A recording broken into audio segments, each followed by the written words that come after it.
Today's show is brought to you by DraftKings Sportsbook. Come on, baby. You know the top-rated sportsbooking app in North America. Not only is it safe, but it's secure and reliable, baby. And when we're talking about it, you know, we got promo codes. Promo code being MOATS. When you make that first deposit bonus of $5, you will receive $200 in draft deposit bonus money. And you could use that money for parlays. You don't like a little parlay action, right? A little parlay. Y'all obviously know how the good guys were rocking this past weekend. So we could cook up with them, man, and lean on them this upcoming game as well. So you definitely love that. But at the same time, I know we all can struggle at times with some things. And whenever you do struggle, if you or someone you know has a gambling problem, need some crisis counseling or referral services, well, if you're located in New York, you see the number that you could text.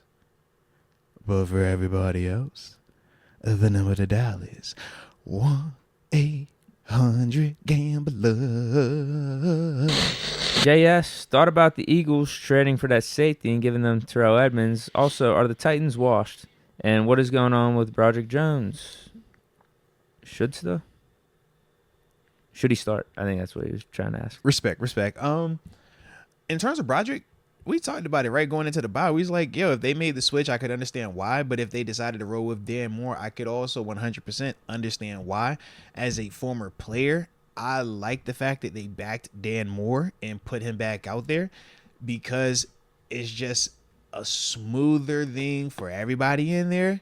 It's more realistic when you talk about competition and beating a guy out versus something being given to you. You can't preach that message and then turn around on the bye week after one game from Broderick Jones and say, yep, Broderick, you beat him out. Now you're the starter. Just internally, that messaging would not fly the same. I know, media and fans, man, we will roll with it and say it is what it is. But it's certain things like that where that's the coaches just understanding what's best for the team right now.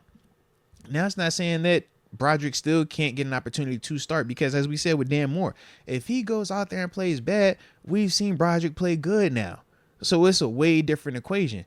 The problem was you couldn't make that switch and justify it by saying, Broderick, you look good versus Jadeveon Clowney.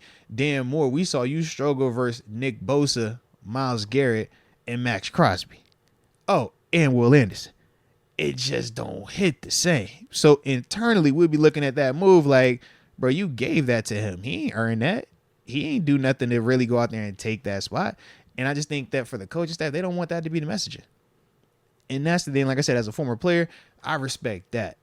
Now, like I said, man, it won't surprise me if at some point, if Dan were to start struggling, right? If we're not talking about the who's, and we said this was a prime week. We said if Dan Moore went out there and struggled versus Byron Young, a dope young player, has multiple sacks in this league, has a nice rush package, right?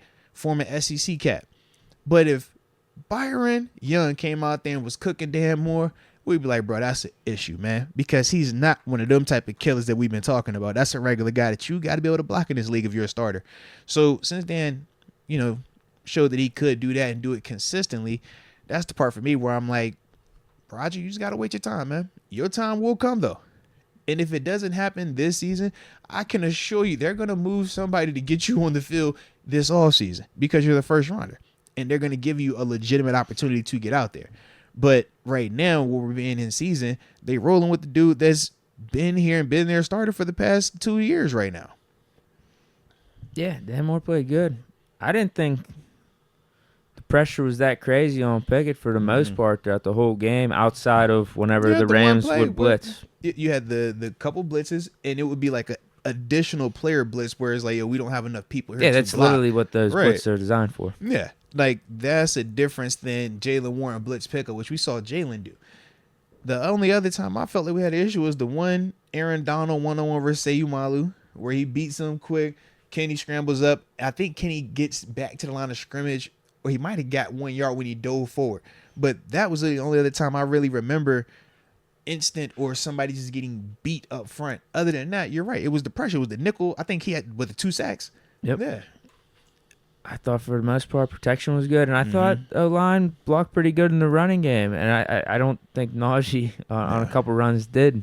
the O-line favors with some of his outside agree. runs because he could have easily just ran up the middle and got at least 5 yards. Yeah. Easily. No, I would agree, man. I would agree.